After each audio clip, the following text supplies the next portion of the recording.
Cancer తో పోరాడుతూనే ఇంటర్లో సత్తా చాటింది ఆ విద్యార్థి.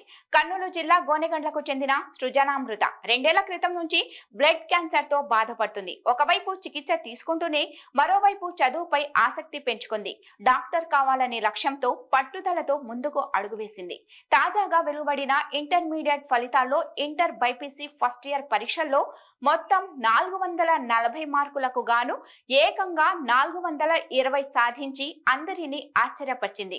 తాను 10వ తరగతిలో ఉన్నప్పుడే తనకు క్యాన్సర్ అని తెలిసినా భయపడకుండా 10వ తరగతి పరీక్షల సమయంలోనే వారానికి 5 రోజుల చొప్పున 4 వారాల పాటు రేడియేషన్ చికిత్స తీసుకుని ఉదయం పరీక్ష రాసి మధ్యాహ్నం హాస్పిటల్ కి వెళ్లి చికిత్స తీసుకున్న సందర్భాలు కూడా ఉన్నాయట.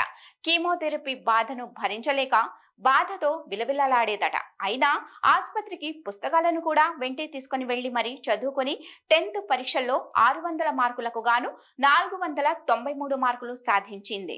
తల్లిదండ్రుల సహకారంతో ధైర్యం తెచ్చుకొని తన కల వైపు అడుగులు వేస్తున్న సృజనామృత కల నెరవేరాలని మనం కూడా కోరుకుందాం.